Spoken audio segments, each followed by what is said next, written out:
Murat çok ses. Sesin ulaştığı her yerde.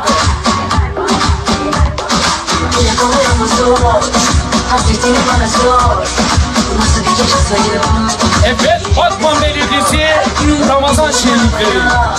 Ses ve ışığa ihtiyaç oldu.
Belediyenin akşam teravih saati zamanında yapmış olduğu etkinliklerin doğru olmadığını düşünüyoruz. Bu saatlerde parkta müzik dinleyerek zaman geçiren gençlerin o saatte camide olması, vaaz, sohbet, nasihat dinlemesi gerekirken parkta dans ederek zaman geçirmeleri inancımıza, kültürümüze, örf adetlerimize uymuyor. Bunun bir an önce sonlandırılmasını, bunun yerine inancımıza uygun etkinliklere ağırlık verilmesini istiyoruz. Örneğin belediye isterse camilere kütüphaneler kurabilir. Camiye giden gençlere çıkışta ikramda bulunabilir. Bu ve benzeri faaliyetlerle kültür ve inancımıza katkıda bulunabileceği halde son zamanlarda konserlerle, festivallerle tamamen Batı kültürünün unsurları olan bu etkinliklerin bize empoze edilmesi doğru değildir. Gençlerimizi ve yeni nesilleri ifsad ediyor. Bunun bir an önce sonlandırılmasını istiyoruz. Ve özümüze dönebilmemiz için, gençlerimizin inancını, kültürünü öğrenebilmesi için belediyeden bu yönden destek beklerken Atatürk Parkı'nda iftardan sonra yapılan programlar tamamen yanlıştır ve bunların bir an önce son bulmasını istiyoruz. İftar çadırının açılmış olması, evine ulaşmayan fakirlerin, işçilerin orada iftarını açmış olması güzel bir çalışmadır. Fakat ondan sonra akşam saatlerinde özellikle cami saatinde, teravih saatinde müzikli eğlencelerin olması bugüne kadar Batman'da pek olmamış bir uygulamadır. İlk defa böyle bir uygulama oluyor. Bunun bir an önce kaldırılmasını istiyoruz. Ramazan şenlikleri denince aslında başta sevinmiştik. Aklımıza Ramazan'ın kültürünü, ruhunu, maneviyatını yansıtan bir organizasyon gelmişti ve bunun içinde işin açıkçası belediyeyi böyle bir şey için kutlamak gelmişti içimizden, ama sonradan şenlikler ortaya çıkınca şenliklerin Ramazan'ın ruhuyla bağdaşmadığını gördük. Zaten insanların tepkileri yavaş yavaş kendini ortaya koydu.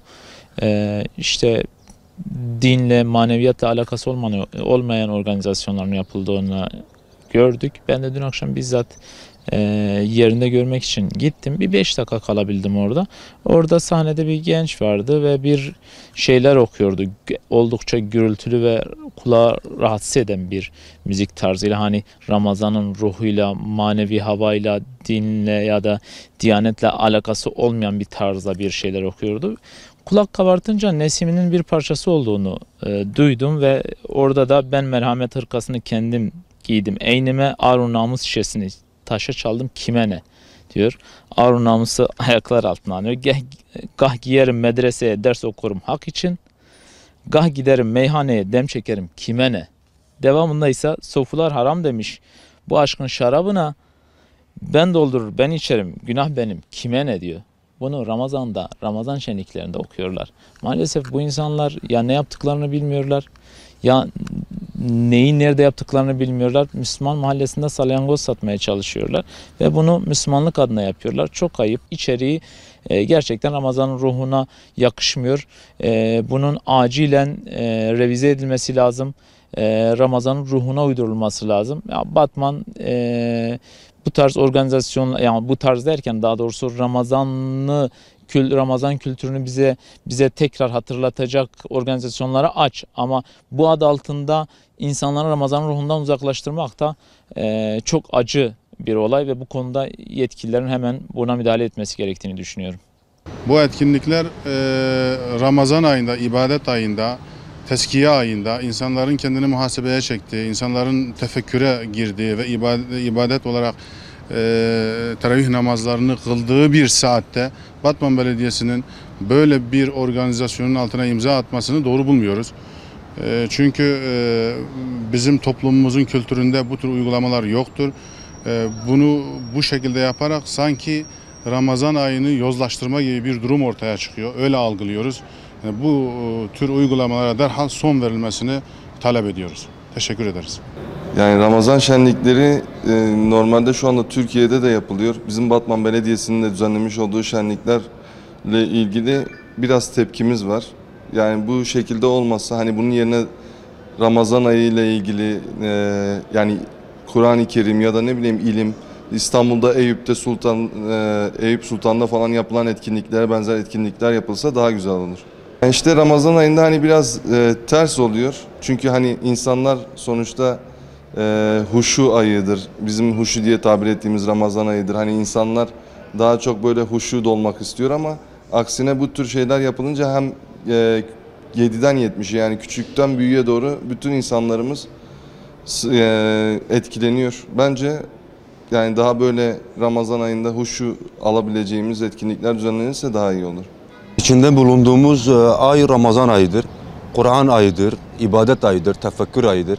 Ama Batman'da kayyum olarak atanan bir şahıs tarafından sürekli gençlik festivalleri ve Ramazan şenlikleri adı altında gençlere sürekli coşku veriliyor, atraksiyonlara adrenalin pompalanmaya çalışıyor.